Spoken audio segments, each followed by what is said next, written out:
शहर से ही मैं गांव का किसान हूँ। गांव में पैदा लिया, गांव में पला, गांव में बढ़ा। किसी तरह से राजनीति के धारा में चलते चलते यहाँ तक मैं पहुँच गया। लेकिन जब कभी मैं खड़ा होता हूँ तो मेरी नज़र वहीं रहती है। चौधरी चरण सिंह जब भारत के प्रधानमंत्री बने तब भी उन्होंने मुझे एक बार कहा था कि हुकुमचंद, भारत का प्रधानमंत्री हूँ, लेकिन दिन में एक बार मेरी नज़र अपने गांव में चली जाती है। वही कच्ची दीवार, फूस का छप्पर, वही कच्चा कुआं, वही गाय, वही भैंस, वही बकरी, वही ज्वार, वही बाजरा।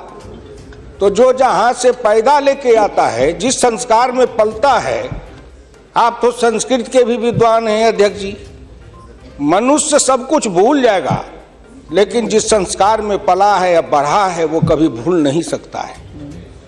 तो मैं तो उसी संस्कार में पला हूँ, बढ़ा हूँ। मैंने गोबर देखा, मैंने बकरी की गिनती की, मैंने भैंस की गिनती की। अब संजोग से लोकसभा में आया हूं तो वो आंकड़े की गिनती करनी पड़ती है। Fiscal deficit, revenue deficit. अब मेरे जैसा आदमी उसमें उलझ जाता है कि बकरी गिनूं कि भैंस गिनूं कि डिफिसिट गिनूं। यहाँ आके डेफिसिट गिनो, वहाँ बाद में गिनो। और हम तो केवल वही खोजते हैं। जैसे युद्ध के बाद, सीता माता के साथ युद्ध जीतने के बाद, लंका विजय के बाद, जब वानर भालू के बीच में मणि की माला वितरित की जा रही थी तो वो सब दाने को तोड़ तोड़ के बंदर देख रहे थे। सब हंस पड़े बड़े लोग कि आखिर बंदर बंदर तो है, हिमालय क्यों तोड़ रहा है। पूछा कि तुम इस दाने को क्यों तोड़ रहे हो? तो कहा मैं इस हर दाने में सीताराम की मूर्ति देखना चाहता हूँ, और जिस दाने में सीताराम की मूर्ति नहीं हो मेरे लिए निरर्थक है। तो मैं तो बजट के हर पन्ना को पढ़ता हूँ तो देखता हूँ इसमें किसान कहाँ है, इसमें मजदूर कहाँ है, इसमें गांव कहाँ है, इसमें हमारे गाय भैंस के चारा दाना का कुछ है कि नहीं है, इसमें मेरे गांव की जो गरीब औरतें हैं जो खेत में काम करती हैं, पसीना बहाती हैं, मिट्टी पानी में सरती हैं, उनके शरीर से बदबू निकलता है। जीवन में कभी एक बार भी उनको लक्स और कौन रेक्सोना साबुन, कौन ये लिपस्टिक पाउडर, ये छूने का देखने का अवसर नहीं मिलता है। क्या उसकी दुनिया को इन्होंने देखा था?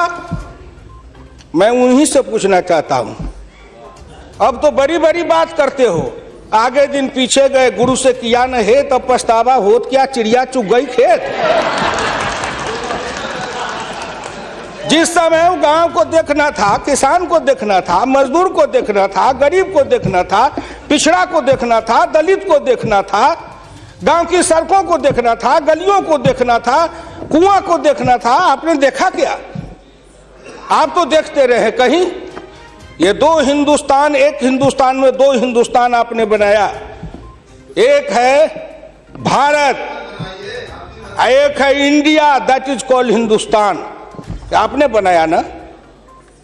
मैं आज भी कहता हूं, अगर मेरे गांव के किसी को उठावे, आंख में पट्टी बांध दे, हिंदुस्तान के कहीं भी, उड़ीसा हो, बंगाल हो, कहीं हो, किसान को लावे, गांव में आंख पर पट्टी बांध दे और एक बार इंडिया गेट पर उसकी आंख को खोल दे, उसको लगेगा कि हम स्वर्ग में चले आए, कि बैकुंठ में चले आए, कि इंद्रपुरी चले आए।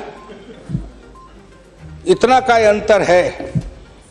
मैं 1977 में एमएलए बन के आया, इंडिया गेट के किनारे पैदल टहल रहा था, एक बड़ी गाड़ी में एक बड़ा कुत्ता जा रहा था, वो अपने मुंह को निकाल के जी लपलपाते जा रहा था।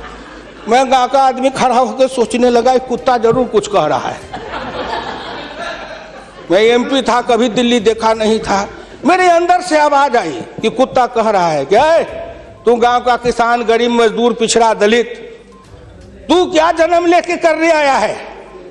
तुझसे मैं सौभाग्यशाली हूं। देख, मैं ठंड गर्म गाड़ी में बैठा हूं, केक खाता हूँ, ऑमलेट कटलेट खाता हूँ, गद्दे पर सोता हूँ। तुमने देखा हिंदुस्तान, तुमसे अच्छा मैं हूँ। उस दिन मुझे लगा कि इस हिंदुस्तान के बड़े लोगों के कुत्ते भी मुझसे अच्छी जिंदगी जी के रहे हैं और मुझे उस जिंदगी से भी बदतर जिंदगी जिलाने वाले कोई नहीं है, आप हैं। राज किया है आपने, मैं आंदोलन किया, जेल में गया, जेल में सराया। आज भी पूर्वा हवा चलती है तो आपके पुलिस की लाठी से जो हड्डी में चोट है वो कहीं ना कहीं दर्द करने लगता है। तब मुझे ऐसा एहसास होता है कि जिस राज में मुझे इतना कष्ट मिला था, अगर मेरा बस चले तो उस राज को सदा सर्वदा के लिए हिंदुस्तान से उखाड़ के गया जी में जाके पिंडदान कर दूं, जो फिर निकलने न पाए।